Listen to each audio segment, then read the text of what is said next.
भी देखिए, आदिवासी लोग से पहले लोग लड़ता नहीं था, देख कर डर जाता था कि आदिवासी से लड़ेंगे मार के मुरा देगा। लेकिन आप 20 साल का जवान को किसी गांव में जाकर देख लिया, ऐसे चल रहा, ऐसे ऐसे चल रहा, लड़खड़ा रहा है। और हर गांव का यही स्थिति है। सही है गलत? सही है ना? बुराई है ना ये? तो ये दीकू लोग दिमाग से हम लोग पे वार कर रहा है, डायरेक्ट वार नहीं करके दिमाग से वार कर रहा है कि किस तरीके से इसके समाज को कमजोर बनाया जाए। पहला, बुद्धि से कमजोर बना दो, सही शिक्षा मत दो। दूसरा, शरीर से कमजोर बना दो, इतना नशा पान करा दो कि किडनी डैमेज हो जाए, लीवर डैमेज हो जाए, 20 साल की उम्र में मर जाए। ठीक है, अपना माँ बहन का रक्षा नहीं कर पाए वो, अपना जमीन का रक्षा नहीं कर पाए वो, ये हो रहा है। कल हम कोर्ट में थे, मेरा भी केस चल रहा है कुछ सामाजिक के चलते, और 2019 से 18 से ही केस चल रहा है। अभी तक हाजिरी बजाने जाना पड़ता है, जमीन बचाने का और ये सब के आंदोलन में होता है ना। वहां पे कुछ वकील लोग बात कर रहे थे, क्या बोल रहे हैं कि लोग जो है आदिवासी लोग विकास विरोधी है ना। ये लोग का आंख नहीं था जब डीपीआर बन रहा था? मन तो किया कि जवाब दे, लेकिन कितने लोगों को जवाब दीजिएगा जब अपने लोग ही आपको गलत प्रमाणित करने में लगे हुए हैं, तो गैरों को आप क्या जवाब दीजिएगा? आज पूरे सरहुल का शोभा यात्रा का अगर प्रचलन पूरे भारतवर्ष में हुआ तो इसी स्थान से हुआ। कहां शोभा यात्रा निकलता था बताइए? 1967 के पहले अगर शोभा यात्रा कहीं निकलता होगा तो हमको तो नहीं जानकारी, अगर आपको जानकारी है तो बताइए। तो क्या मुख्यमंत्री को जानकारी नहीं है? क्या विपक्ष के नेता को जानकारी नहीं है? क्या यहाँ के 28 आदिवासी विधायकों को जानकारी नहीं है? अगर कोई किसी गांव का सरना रहता तो समझ में आता कि चलो विकास के लिए किसी एक गांव के सरना को ले लिए, लेकिन केंद्र सरना स्थल का ही जमीन को एक्वायर कर लिए और हम कुछ नहीं कर पाए, तो आप समझिए कि दूसरे सरना स्थल को हम किस तरीके से बचा पाए। आज इस चीज को हम लोग को दिमाग से निकाल के रख देना चाहिए, हटा देना चाहिए कि भाजपा का विधायक या जेएमएम का विधायक या कांग्रेस का विधायक हमारे पक्ष में बोलेगा। अगर मान लीजिए हम एक सवाल करते हैं कि बहुत सारा यहाँ पे अन्य धर्मों का भी बहुत सारा आस्था का स्थल है, क्या वहां से कोई फ्लाईओवर बन जाएगा? क्या नहीं बनेगा? हम लोग आज अपना पीठ थपथपा रहे हैं और हम तो बार बार इस चीज को बोलते हैं कि झारखंड में सबसे ज्यादा अगर आंदोलन करता है ना तो आदिवासी समाज ही।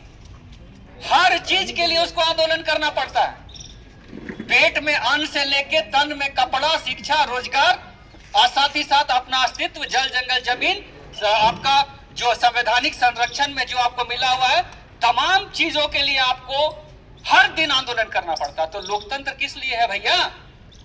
किस लिए है लोकतंत्र? लोकतंत्र में क्या बोला जाता है? गलत को सही बोलो और सही को गलत बोलो? नहीं बोला जाता।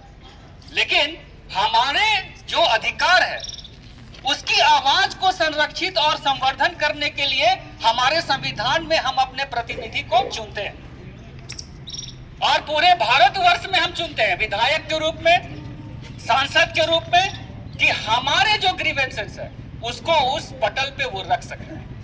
हम लोग आज अपना पीठ थपथपा रहे हैं और इस बात को बोल रहे हैं कि हम लोग का आंदोलन बहुत सफल आंदोलन रहा। सही बात है, लेकिन दुख की बात है कि इतना सारा चीज सड़क में होने के बाद भी उस दिन किसी विधायक ने आवाज उठाने का काम सदन में किया क्या? नहीं किया। ये हमारे अधिकारों का लोकतांत्रिक व्यवस्था में हत्या किया जा रहा है, लेकिन हमारा आवाज उठाने वाला कोई नहीं। अब इस परिस्थिति में हमको समझना है कि किस तरीके से हम अपनी लड़ाई को आगे लड़े, क्योंकि जिसको हम अपना अगुआ मानते हैं वही हमको छलने का काम करता है। जिसको हम सामाजिक अगुआ मानते हैं वही हमारे अधिकारों को हनन करने के लिए पीछे लग जाता है सरकारों के पीछे। कोई बोलता है हम हिंदू हैं, कोई बोलता है कि हम फलाना है, फलाना ढिकना है। तो पहले बात यह है कि पहले हम लोग अपने में तय करें कि हमें करना क्या। अभी हमारी बहन बोल रही थी कि सरहुल जो है तमाड़ के क्षेत्र में या सिल्ली के क्षेत्र में उस तरीके से व्यापक तौर पे नहीं दिखता है जिस तरीके से रांची में दिखता है, और जिस तरीके से सरकारों की मंशा चल रही है कल रांची में भी नहीं दिखेगा, और रांची का सरूल बंद मतलब पूरे भारतवर्ष का सरूल खत्म।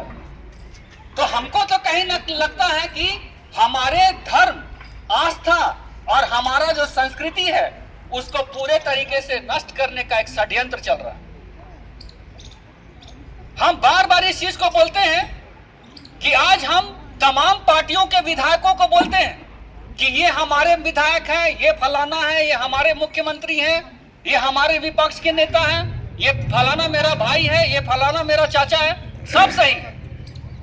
लेकिन आज अगर आदिवासी के नाम पर कोई विधायक बन रहा है, मंत्री बन रहा है, तो ये बात सच है कि उसको आर्टिकल जो है 330, 332 के तहत आरक्षण का लाभ मिला हुआ है, इसीलिए वो विधायक बन रहा है, इसीलिए वो सांसद बन रहा है। लेकिन जिस दिन वो जो अधिकार है खत्म हो जाएगा तो ना विधायक बनेगा, ना सांसद बन पाएगा, ना मुख्यमंत्री बनेगा, ना मंत्री बनेगा। तो ये चीज हम लोग को समझना है। और आज युवाओं के लिए तो बहुत बड़ा समस्या है, और इसलिए समस्या है कि हर चीज के लिए युवा को लड़ना पड़ेगा। अगर युवा इस बात को सोच रहा कि बैठे बिठाए उसको मिल जाएगा, तो आप भूल जाइए, नहीं मिलेगा। क्योंकि मैं 2-3 चीज यहाँ पर बोलना चाहता हूँ। अब रोज लोग बोलते हैं कि ये मुद्दा राजनीतिक है। कौन मुद्दा राजनीतिक नहीं होता है जी?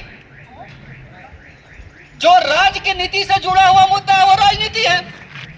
आप विधायक बन के राजनीति करिए, प्रेशर ग्रुप बन के राजनीति करिए, सब तो राजनीति ही है।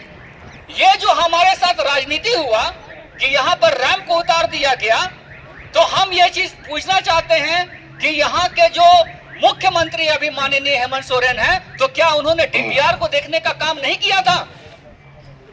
जो डिटेल प्रोजेक्ट रिपोर्ट बन रहा था, क्या उसको देखने का काम नहीं किया था? या फिर उनके अधिकारियों ने, जो ब्यूरोक्रेसी उनको असिस्ट करते हैं सही काम करने में, क्या उन्होंने उसको सही और गलत बताने के लिए काम नहीं किया था? अगर इस बात को झारखंड राज्य में आदिवासियों का जो संस्कृति है उसको यहाँ के पदाधिकारी, यहाँ का मुख्यमंत्री, यहाँ के विपक्ष के नेता अगर नहीं समझते हैं, तो आप समझिए कि दूसरे प्रदेशों में आदिवासियों की हालत क्या होती होगी। और इसीलिए हम इस बात को कहना चाहते हैं आज के दिन में कि इस आंदोलन को एक ऐसा व्यापक आंदोलन बनाया जाए कि कल अगर हमारे अधिकारों के लिए कल कोई विधायक या मंत्री हमारे लिए नहीं खड़ा रहे, हमारे विपक्ष में जाए, तो हमारे विपक्ष में जाने के पहले 100 बार सोचे कि हम क्या चीज को कर रहे हैं। अगर मैं सही हूं तो क्या इसको एक्वायर किया गया है? बहुत सारे लोग बोलते हैं 8 फीट 9 फीट लिया गया। सही बात है, गलत है? 10 फीट लिया गया। हम बार बार इस चीज को बोल रहे हैं कि जो मंदिर बनता है या फिर अन्य धर्मों का जो भी धार्मिक स्थान बनता है, क्या वो खतियान में दर्ज होता है? तो वो खड़ा है या नहीं है? लेकिन बहुत सारे लोग इतना बलिदान करने के बाद भी बोलते हैं कि आदिवासी जो है विकास का बाधक है। कल हम कोर्ट में थे, मेरा भी केस चल रहा है कुछ सामाजिक के चलते, और 2019 से 18 से ही केस चल रहा है। अभी तक हाजिरी बजाने जाना पड़ता है, जमीन बचाने का और ये सब के आंदोलन में होता है ना। वहां पे कुछ वकील लोग बात कर रहे थे, क्या बोल रहे हैं कि लोग जो है आदिवासी लोग विकास विरोधी है ना। ये लोग का आंख नहीं था जब डीपीआर बन रहा था? मन तो किया कि जवाब दे, लेकिन कितने लोगों को जवाब दीजिएगा जब अपने लोग ही आपको गलत प्रमाणित करने में लगे हुए हैं, तो गैरों को आप क्या जवाब दीजिएगा? इसलिए सबसे पहले ये चीज हम लोग को करना है कि हम जिस मुद्दे की लड़ाई लड़ रहे हैं उस मुद्दे को हम लोग को समझना है कि वो मुद्दा हमारा कितना महत्व रखता है। आज पूरे सरहुल का शोभा यात्रा का अगर प्रचलन पूरे भारतवर्ष में हुआ तो इसी स्थान से हुआ। कहां शोभा यात्रा निकलता था बताइए? 1967 के पहले अगर शोभा यात्रा कहीं निकलता होगा तो हमको तो नहीं जानकारी, अगर आपको जानकारी है तो बताइए। तो क्या मुख्यमंत्री को जानकारी नहीं है? क्या विपक्ष के नेता को जानकारी नहीं है? क्या यहाँ के 28 आदिवासी विधायकों को जानकारी नहीं है? अगर कोई किसी गांव का सरना रहता तो समझ में आता कि चलो विकास के लिए किसी एक गांव के सरना को ले लिए, लेकिन केंद्र सरना स्थल का ही जमीन को एक्वायर कर लिए और हम कुछ नहीं कर पाए, तो आप समझिए कि दूसरे सरना स्थल को हम किस तरीके से बचा पाए। आज इस चीज को हम लोग को दिमाग से निकाल के रख देना चाहिए, हटा देना चाहिए कि भाजपा का विधायक या जेएमएम का विधायक या कांग्रेस का विधायक हमारे पक्ष में बोलेगा। वो इसलिए नहीं बोलेगा कि इस 500 करोड़ का विधानसभा में जो जमीन हम लोग के बाप दादा ने दिया, उसकी परिस्थिति को अगर आप जाके देखिएगा, हम तो बहुत करीबी से देखे, एचईसी में ही जन्म हुआ है मेरा, वहां पर देखिए आज हम तमाम प्रधानों का बात करते हैं, भूमि अधिग्रहण अधिनियम, तो फलाना अधिनियम, तो 5वीं अनुसूची का अधिनियम, आप एचईसी में जाकर देखिए 99 साल के लीज में पूरे क्वार्टर को दे दिए का काम किया गया है कि नहीं किया गया। वहां पर बाहर के लोग आकर प्रतिष्ठान चलाकर लाखों रुपया कमा रहे हैं और हमारी माँ बहनें दूसरे के घर में दिल्ली में जाके डोमेस्टिक वर्कर का काम कर रही। अगर इस चीज का सेंटीमेंट हमको नहीं है, अगर हमको लगता है कि हमारी माँ बहनें दूसरों के घर में जूठन बर्तन साफ कर रही है और हम इस झारखंड राज्य के मालिक हैं, तो हमको लगता है कि हम अपने दिल को छलावा देने का काम कर रहे हैं। इसीलिए अपने अधिकारों के लिए लड़ना होगा।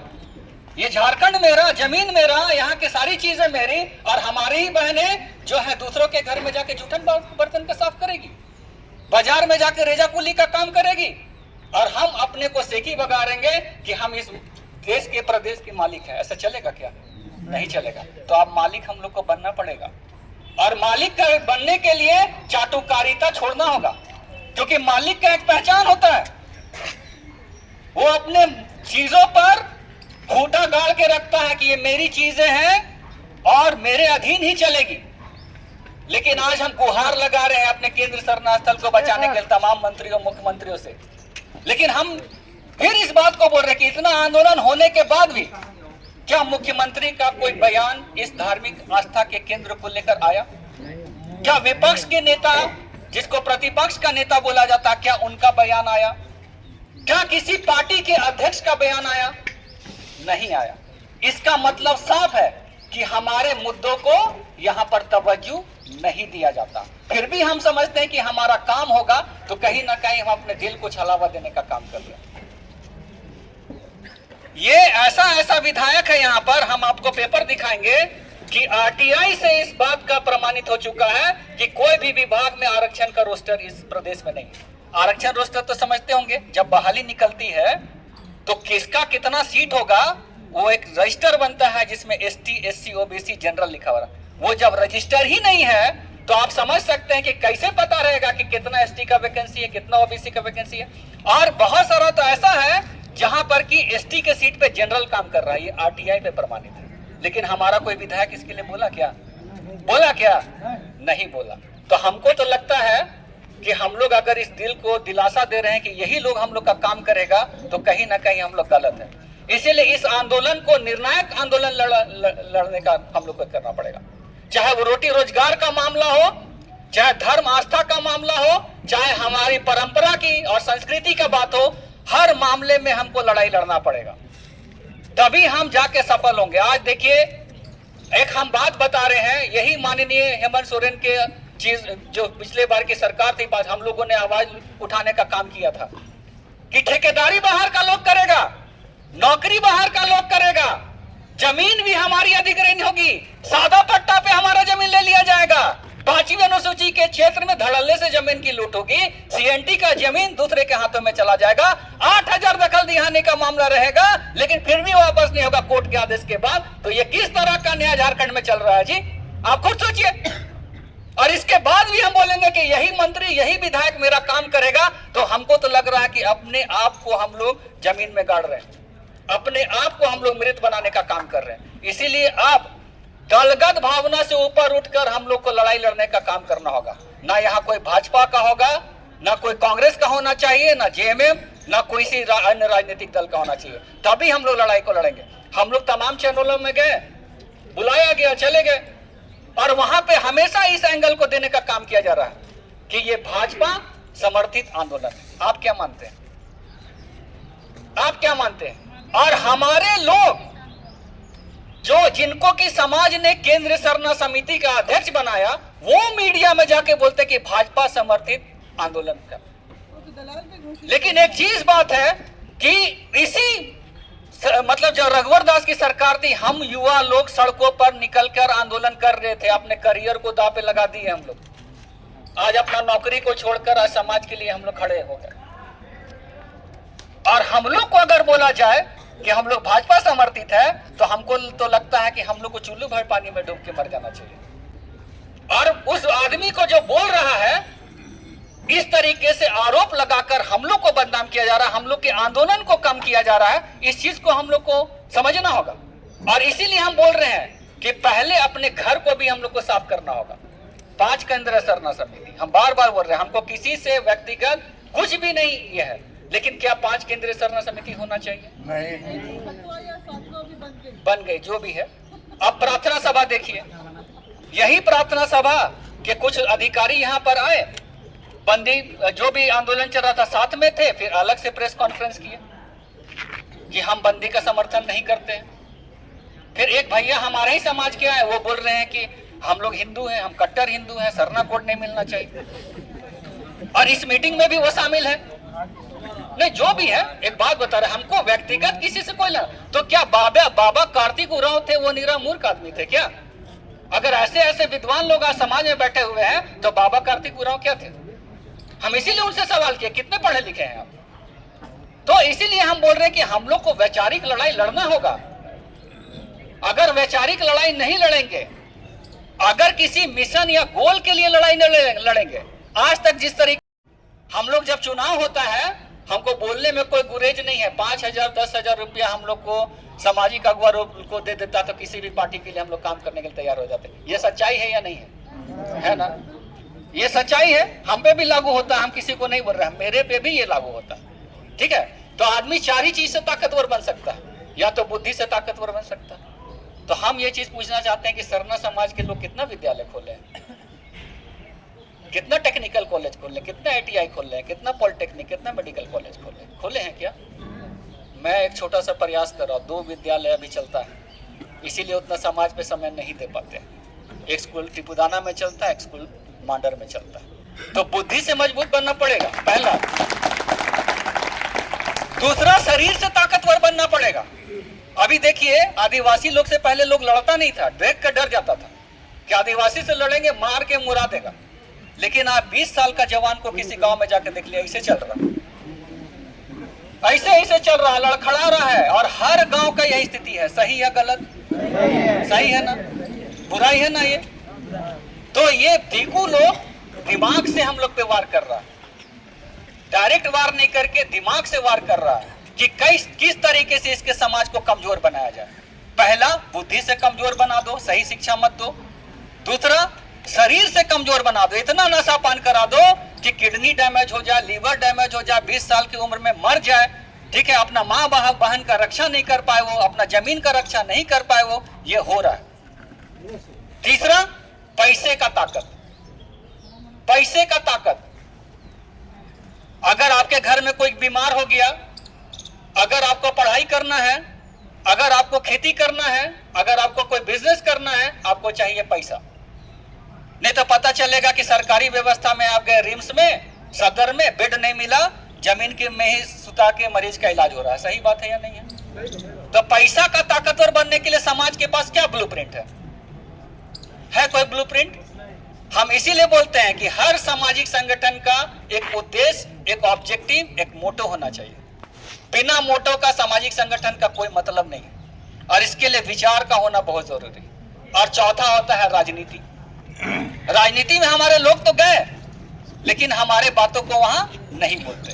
खाली चेहरा और शरीर और उसका रूप रंग आदिवासी का है, लेकिन नियति आदिवासी का नहीं है।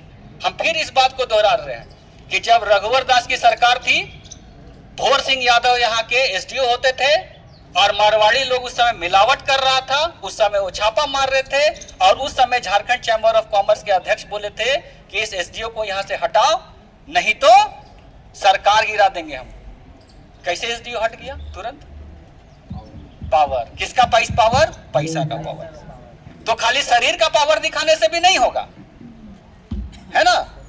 तो इसीलिए हम बोलना चाहते हैं, हो गया ठीक है, इसीलिए हम बोलना चाहते हैं कि हम बहुत बोले, लेकिन हम कुल मिला के यही चीज का मंथन किए हैं कि चारों क्रांति होनी चाहिए, आर्थिक क्रांति, बौद्धिक क्रांति, शारीरिक क्रांति, राजनीतिक क्रांति। ये चारों क्रांति अगर हम नहीं करेंगे तो समाज नहीं बढ़ पाएगा। आज हमारे पहनावा को ही देखिए, अगर हम लोग को तुलना करेगा, अरे गरीब बेचारा आदिवासी, हम क्यों नहीं BMW के मालिक बन सकते हैं जी? बन सकते हैं या नहीं बन सकते? वो सोच रखना पड़ेगा। आखिर पंजाब से आया हुआ लोग पीपी कंपाउंड में आके बना सकता, तो हम क्यों नहीं बना सकते? लेकिन इसके लिए नीति बननी चाहिए। तो नीति कौन बनाएगा? ये राजनीति में लोग जो है, इसलिए हम लोग को नीति नहीं बनाएगा। नीति किस लिए बनाएगा? चल तो के 1000 रुपया पेंशन दे पाओ, चल 30 किलो चावल दे पाओ। हम लोग उसी में अपना जीवन को यापन कर रहे हैं और बोल रहे हैं कि हम मालिक हैं। तो मालिक ऐसे नहीं बन सकते। इसीलिए चलिए वैचारिक लड़ाई लड़ा जाए और इस लड़ाई को इस तरीके से फैलाया जाए, हम लोग एजेंडा पे लड़ाया जाए। और हम बार बार बोल रहे हैं कि बिफे को झारखंड सरकार अवकाश घोषित करे, और इसको करना होगा झारखंड सरकार को। अगर आदिवासी को तवज्जो देना है ना, तो हम लोग को बड़ा उद्देश्य सरकार को देना होगा कि आप सरना समाज के हितैषी है ना जी, आप बिल पास किए है ना, तो आप बिफे को, आप हर आदिवासी को ऐच्छिक छुट्टी दीजिए, सरहुल को राजकीय उत्सव घोषित करिए। यही हेमंत सोरेन घोषणा किए थे, हम लोग दिए थे। लुगुबुरु, हातमा और ये सिरमटोली का सरना स्थल, इसको राजकीय दार्शनिक रूप के स्थल में विकसित करने का इन्होंने आश्वासन दिया था। आज हो रहा है क्या? अगर राजकीय दार्शनिक रूप में स्थल में इसको घोषणा होता तो क्या 8 फीट 10 फीट जमीन एक्वायर कर लिया जाता क्या? उतार दिया, सब लोग यहीं आएगा ना। इसीलिए हम बोल रहे हैं कि देखिए, हम लोग के साथ छलावा हो रहा है। आप लोग सब कोई बुद्धिमान है और युवा लोग तो आज के डेट में बहुत जागरूक हो चुका है, और हम लोग के सामने में बहुत सारा ऐसा चीज है जो आने वाले समय में बहुत बड़ा विपत्ति आने वाला है। इसीलिए मिलजुल के ही हम लोग को लड़ाई लड़ना होगा। जो भी हम लोग का यहाँ पर मिलजुल के एक निर्णय होगा, उस निर्णय में हम लोग तन मन धन से एकदम निष्पाप होकर निकले और अपनी बातों को बुलंद करने का काम करें। और आपने सब मेरे बातों को बहुत ध्यान पूर्वक सुना। सबको तहे दिल से जय धर्मेश, जोहार।